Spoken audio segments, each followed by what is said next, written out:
All right, so we are recording now. Hey Ari from AJL Guitars. I have to tell you, I played one Hello. of your XOs and it blew my mind so hard.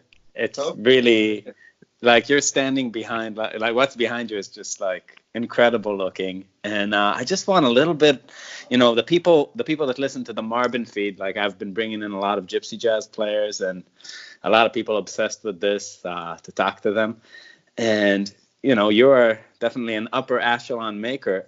Just want a little background. How'd you get into it? Like, how long have you been doing this? Like, what was your start with the whole Django bug? well, I have been building guitars. I think I was 11 when I made the first one. Wow. Solid body bass, like a this Armstrong arm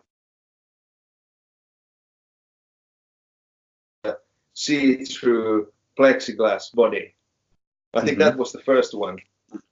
And then I built electric guitars. I played blues and that kind of stuff. But that was 85 or something like that. It's the year I was born. Yeah, and then I started. It was '94 when I started with gypsy guitars. Mm. Uh, it was this movie. I mean, it's quite much same story with so many other people. They have seen this movie Django's Legacy, Hmm. made by Ian Cruikshank, and that was also the beginning for me. Hmm. Uh, I was here in my town, and there was two other guys there who had seen the movie, and they were also interested in this kind of music. And then we just decided that let's try to build one guitar like that, and we didn't have a clue. I mean, there wasn't any internet or anything. We just tried to find everything from books and magazines, and there is and we started to play that music also at the same year, and then we went to Paris with my friend to meet Francois Charles. That was time when he, he made the book, Hmm. and there was any blueprints or anything. We saw some of original Selmers there, and 97 I went to Samoa for the first time, and I met those guys like Maurice Dupont and Jean-Pierre Fabinot and those guys. But I wasn't doing it as a full timer at the time. I was working in the hospital, but from 2002 I started this company like officially, and started to work as a full-time gypsy guitar builder. And I quit all the electric guitars for everything else Yeah. at the time. So I mean, it's funny. I know zero when it comes to like luthering and like all the things that you do. But can you speak a little bit like about, I don't know, like the main differences that really blew your mind, like in the beginning, the things that you started figuring out? Because you obviously like, I mean, I played your instruments. A dude in Iowa had a couple of your guitars, and that was the owner of a venue that we play in, and it was just such a like playability was completely there, but that authentic gypsy tone and had the right kind of snap. So what are the things that give that? Well, no,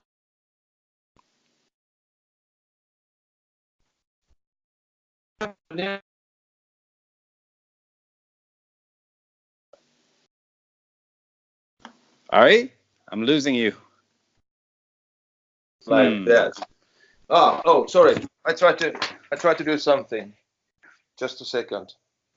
Yeah. Let's hope There you that are. this helps a bit.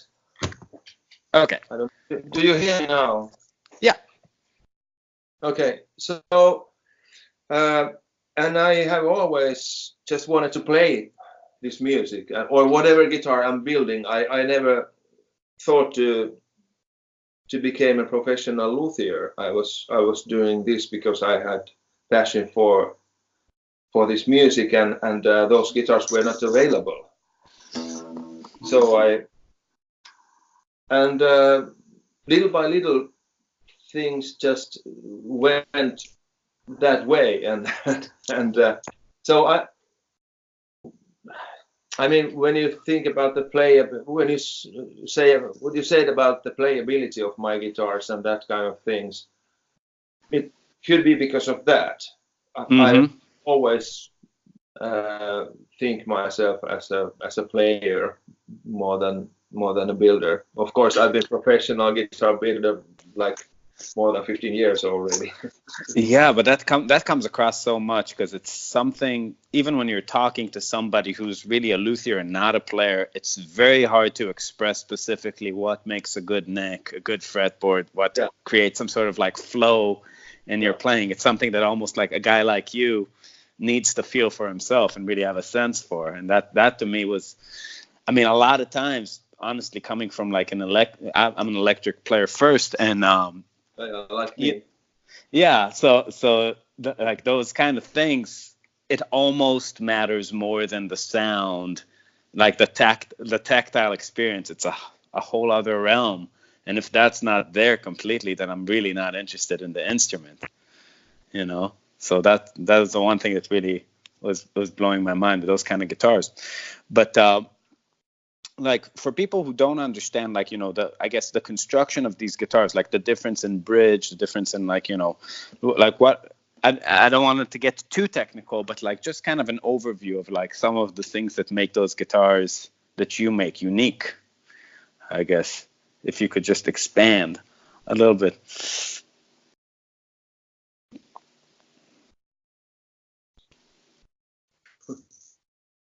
Well, maybe first of all, I remember when in the beginning, I mean the early days when I started to build these guitars, at I think it was 2001 or something like that when I went to Stockholm, and I met one guy there, and he had a guitar shop there with a Django's guitar there hanging on the wall. And Mm.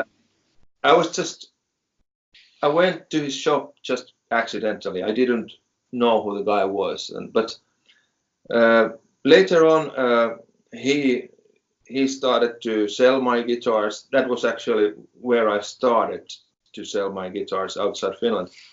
And he had a collection of vintage Selmers.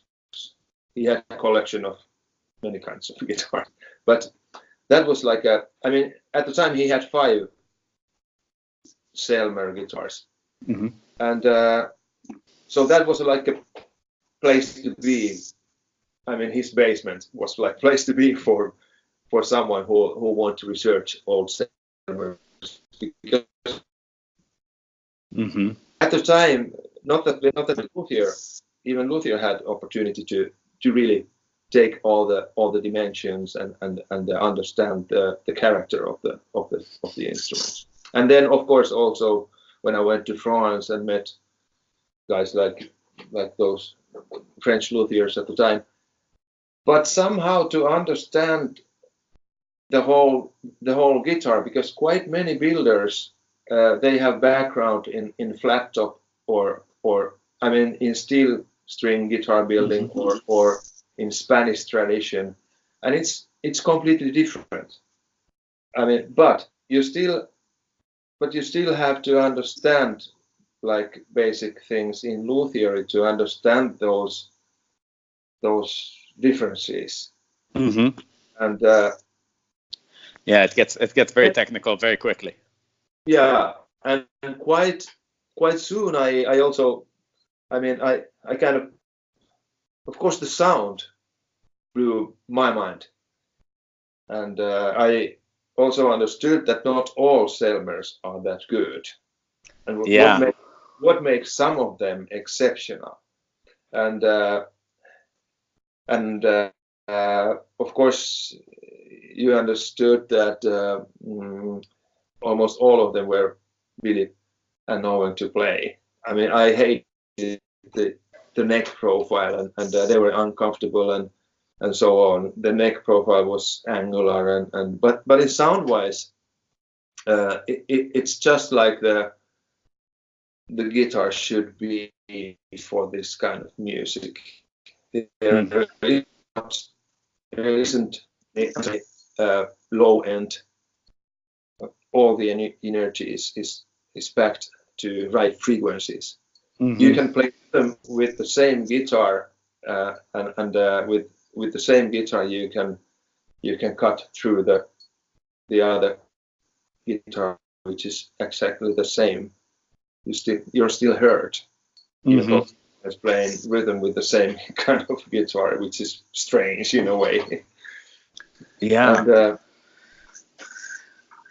And also, I have quite often told people about the weak points of those old Selmers, and some say that less original the original Selmer is there it is.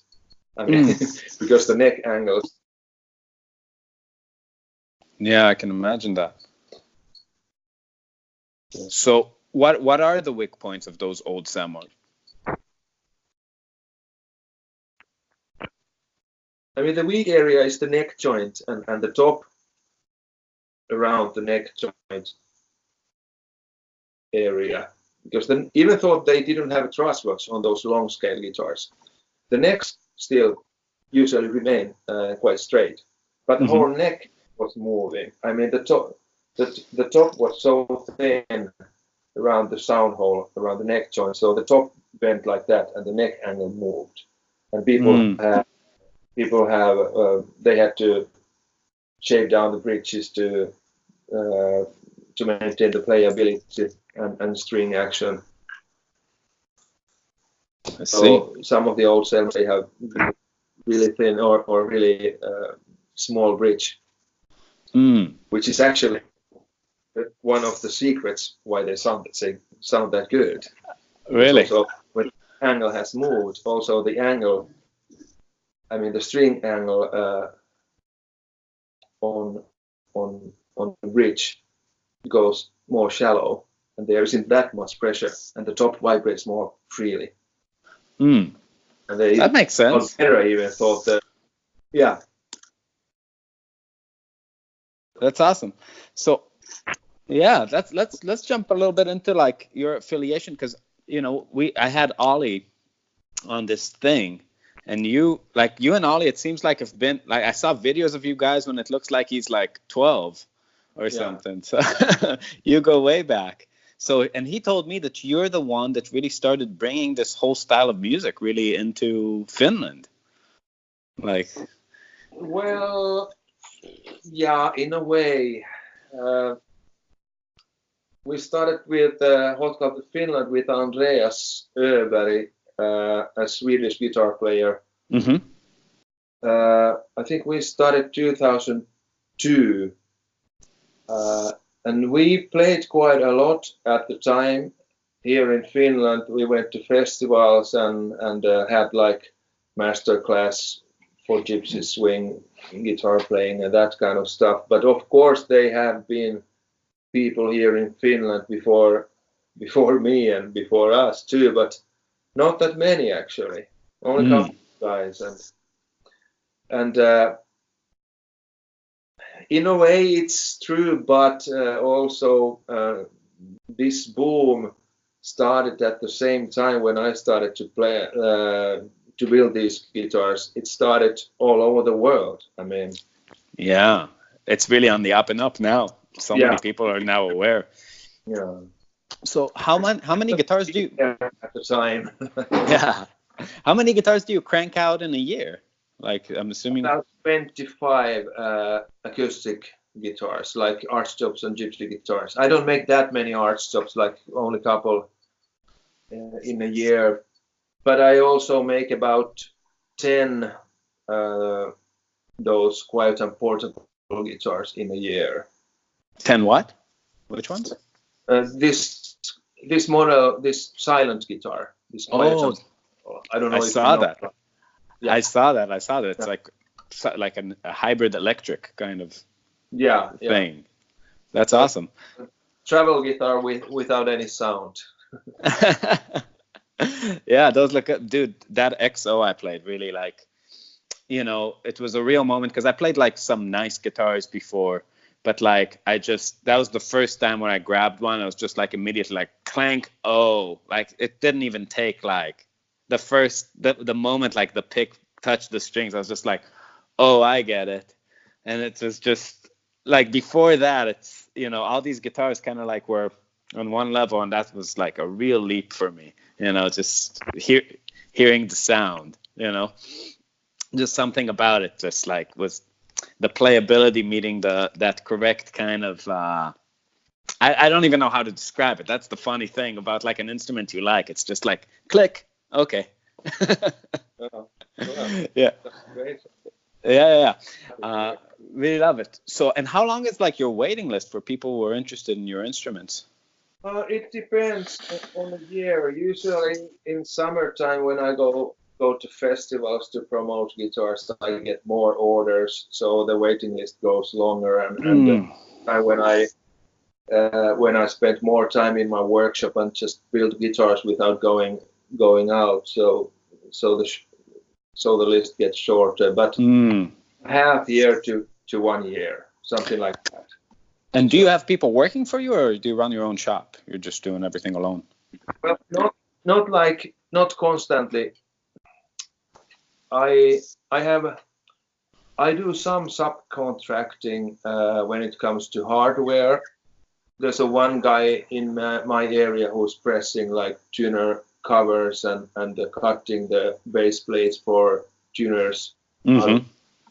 And the other guy is using my molds to make fiberglass work for cases. And then I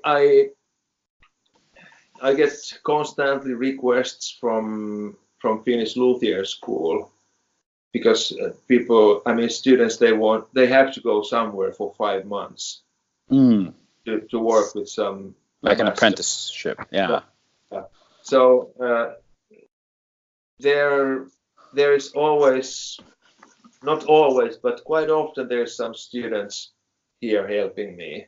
But they are only building they're not building guitars, they are making just parts, doing like routine jobs, that kind of stuff. But when it comes to building this, really building guitars, gluing parts together, it's me who is doing that.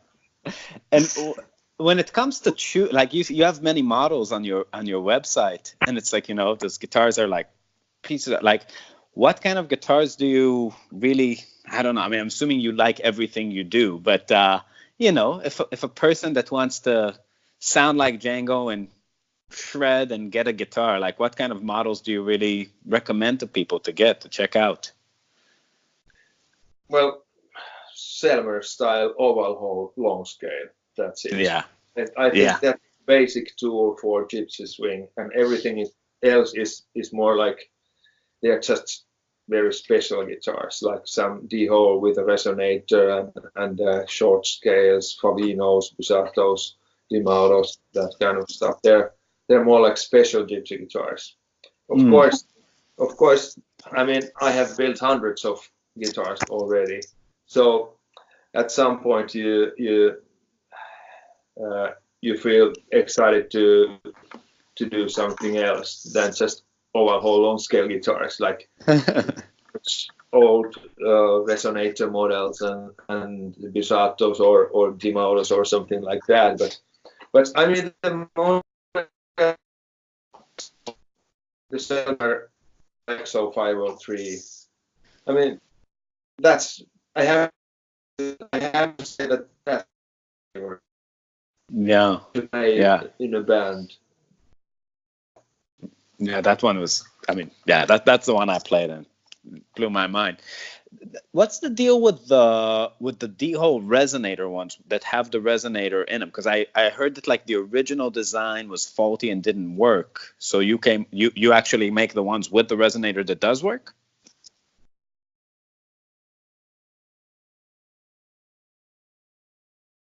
Oh, I lost you there for a second. All right. All right. Oh, there you are. Bad There you are. connection. Yeah, yeah. I don't hear. Oh, sorry. Just a So second. I tried to do something. there we go. Yeah, just a second. Sure, sure.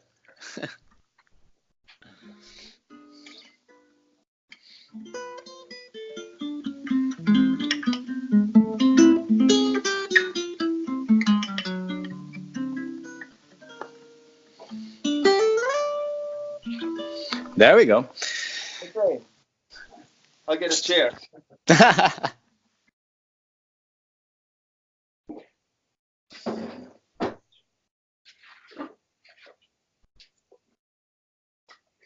It's all good. So Right. So yeah, I want to know what the deal is with the D-hole resonator ones, because I understand that the original D-hole design had some sort of faulty thing that would rattle and didn't work. So you actually figured out a way to make that thing fit. Yeah, I don't think there's any problems with the resonator as long as you're careful how you build it. And I mean those resonator guitars, they're all old guitars, and had like long life, and people haven't taken that good care of those guitars and so on. So all old guitars have their problems, and the model with the resonator, that's really like an extremely complicated object. It's Of course. a complicated object. So, but there is very small tolerance between the resonator and the sides of the guitar, between the back of the resonator and the braces of the back of the guitar and those things, and also the reflector which is fixed to the back of the guitar. It has to, you have to be really careful to match the construction so that the reflector doesn't touch the braces of the top and that kind of things. You just have to be careful. Yeah, but they're working. It's really my favorite guitar. I mean, Really? It's so special. The sound is all over, but it's still kind of compressed and very strong and projective. And So this is the D-hole with the resonator that you made. Yeah. Huh. Who plays that? Like, what players use that with the resonator? I don't actually know, because there isn't that many existing. I mean, there were not that many left. I mean, most of them were like they were lost. I mean, but also on the other hand, the D-hole. I think the D-hole was supposed to have a resonator.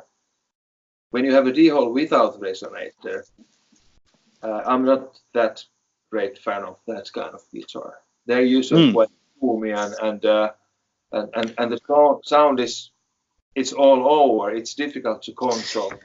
Yeah, especially in the studio, when you put a mic in front of it, there's no sweet spot. It tends to seem like there's way too much air in front of it, and then the sides are thin, so it's just kind of not focused. Yeah. I'm very curious to hear your resonator guitar with it.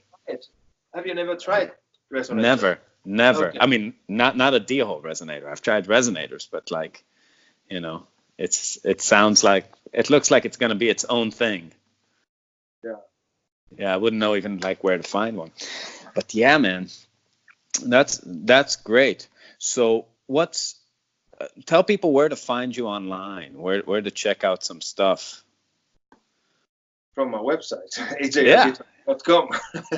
There we go. That's enough. And I think everybody should. I mean, there's a lot of people right now, like, you know, getting into this style. Like I see, like especially like in our feed, because we're a fusion band, but like, we speak to like people who are just checking out gypsy jazz, and a lot of them are kind of, getting like cheap guitars. But this is definitely like the correct step up. I mean, I don't know.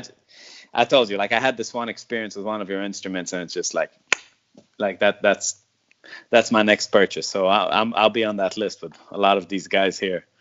But man, thank you for taking the time and breaking everything down for us, and for all that you do. And hopefully we'll see you around in some festival or something. Yeah, thanks. Would you like me to do some walk around here in my work? Yes, that would be amazing. Yeah, let's try it. I don't know if let's hope the connection works. I mean, this is the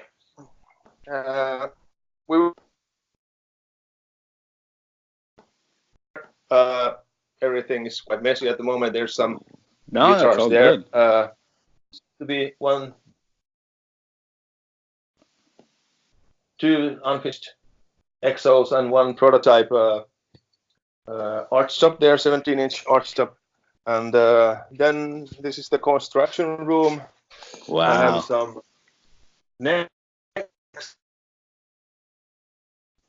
shelf, some quartz and portable bodies there, and some arch stop woods, and some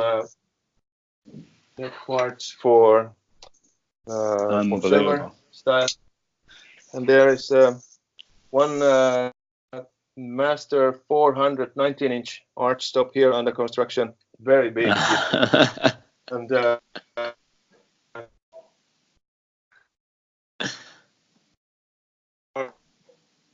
some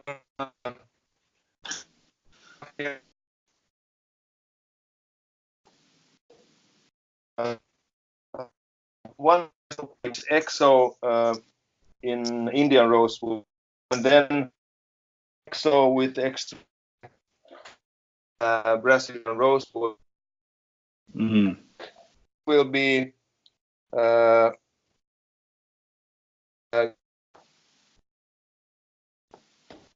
and also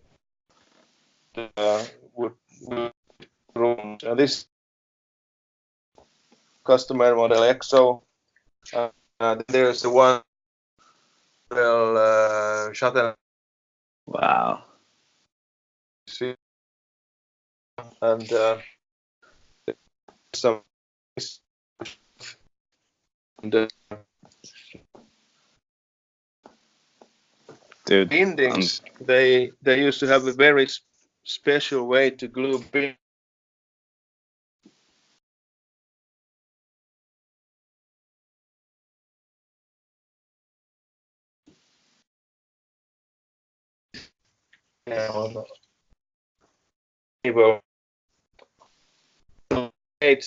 I mean, French people, they to do things their own way.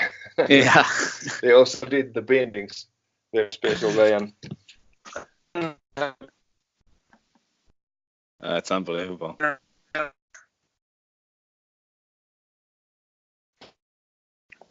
Man. And I just. Man, if nothing else, I need to get a guitar. Look at these. The room with the machines. Oh, Ari, I'm losing you a little bit. There. And the drum sander. Do you hear me now? Yeah.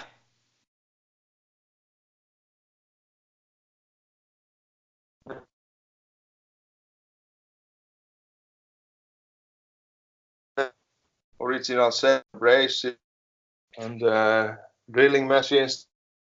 And sander. and Wow. many for each one for Oh, dude. some top woods. Mm. Wow.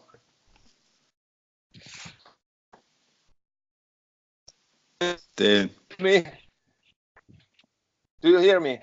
Yeah. Yeah, now I do. Dude, Okay. thank you for the walkthrough, though.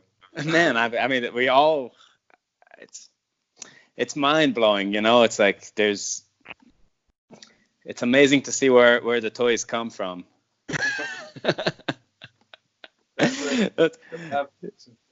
Yeah, and last question, like when did you start with the arch top? That's kind of a newer thing, right? Or No, I have built art stops from the beginning. I even built art stops before I started gypsy guitars, but not that many. But since I started professionally make gypsy guitars, those people who play gypsy guitars quite often they also play arch top. They up or swing and so on. And I also like to play swing and I also like to play rhythm in a big band with a big guitar. like Freddie Quinton, like Freddie King. Yeah. Again, the one thing last question actually would be, what's your favorite way of amplifying a gypsy guitar? No amplifier. If you have to play, second favorite, but like if you have to like play a concert with a trio, condenser mics. Yeah, always. That's the way to go, huh? Yeah, all the other options seem very like you're not getting the sound. There's always a hassle and problems with those systems that you fix on a guitar or to bridge. I mean, the first one would be this DPA condenser that you fix to the guitar with a clamp. I don't know the system. Yeah, I like to put it right there. No. You put it usually like it's usually here, clamped here, and the pickup is like that. Okay, like a saxophone kind of mount mic. That's condenser microphone. It sounds almost as good as outboard condenser, but it's really close to the guitar. And it probably you run into the same feedback kind of issues that you would with a condenser. I mean, I could speak an hour about that, how to amplify a gypsy guitar. But I think the most important thing is first when you go on stage, sit down and play without any microphones. I mean, sit there in a way that you hear the rhythm player and that you hear the solo player and the bass and so on. And you don't need any monitors, and you can just play the way you do. Exactly. Right? Yeah. The problem starts when you have a monitor. Yeah, because then the sound is shooting towards you. You can have like a 1 or 2 condenser, like 1 meter from you. For the whole, I mean, the one condenser for the whole band. That's enough as long as you have monitors. Right. And the instruments sound much better, and they are in natural balance. You don't need to give more volume to rhythm player or the solo player. The real problem, I think, that people don't want to man up to is that a lot of people's technique doesn't lend itself to acoustic playing, so they can't produce enough volume with their attack to actually sit in the right place in the acoustic mix. So then they need more here to hear themselves. They need the bass to So and in our generation, we are used to electric guitars. We have always an amplifier with some knobs to turn. I mean, we always want to turn some knobs to have it louder and whatever. You adjust it from there. We never learned to play acoustic. Mm-hmm. Like those, when you look at those bluegrass guys, when they play at the Grand Ole Opry, they have In front of the whole band, and you step Yeah. close to be loud. Right. It works, and they have learned to play acoustic guitars. But we have learned to play amplifiers and adjust things like this. Well, to me, it's terrible to go to a gypsy show and then, like, you know, have somebody play a beautiful guitar with like a single coil pickup, and it sounds like the worst Strat, like, you know, and it's like the more you step, the closer you stand to the stage, it's like, oh, it's actually a good, like, it sounds okay, and then like the more you go back, it's like just the most lo-fi experience you could possibly have. Yeah, and you can understand how we feel about that when you like sacrifice your life to make your guitar sound good, and then the audience hears is that. It's horrible. I mean, I can't imagine. I would imagine that the worst you feel is when somebody plays like one of your arch stops and just rolls the tone knob all the way down. Just like there's like zero guitar. It's just like like somebody threw a blanket on it. Yeah. Yeah.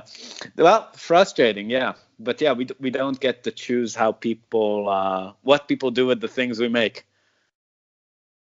That's the hard part of making things.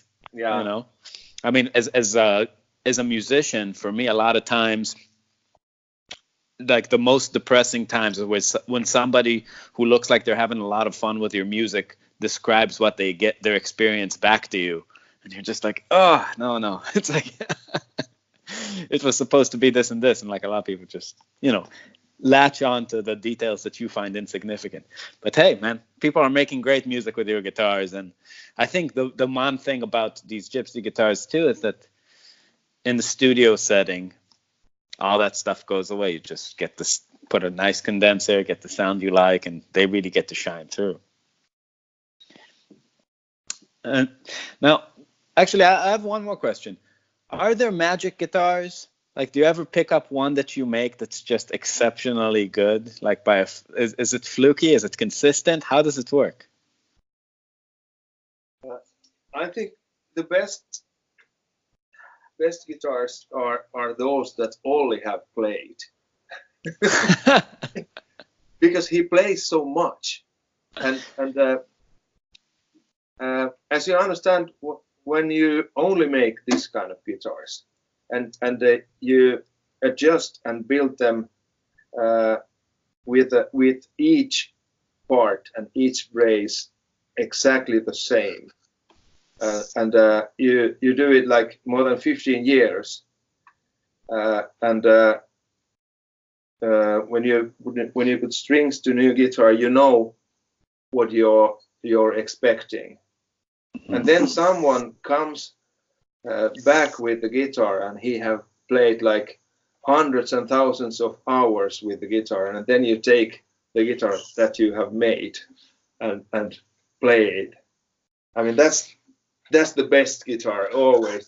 I could say like that. Because you just put so many man hours on it, it changes something. Yeah.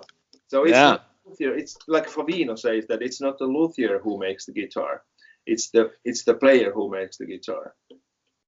Yeah, I could see that. I mean, so that's the real magic of old guitars. All those people that went into them.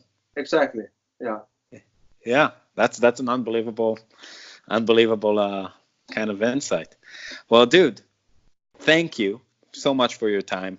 I will be in touch about a guitar for me, but I'm sure some of the people here are going to get some emails from the Marbin page of people who you just you awake this demon inside of a guitar player, which is just like, you know, like that kid that's like crying to his mom, but now he has his own money. So now there's going to be a lot of people sneaking one past their wife's accounting. So Ari, dude, thank you so much for everything you do, man. Thanks for contacting me. Of course. Dude, we'll see you soon. All right. Bye bye. Bye.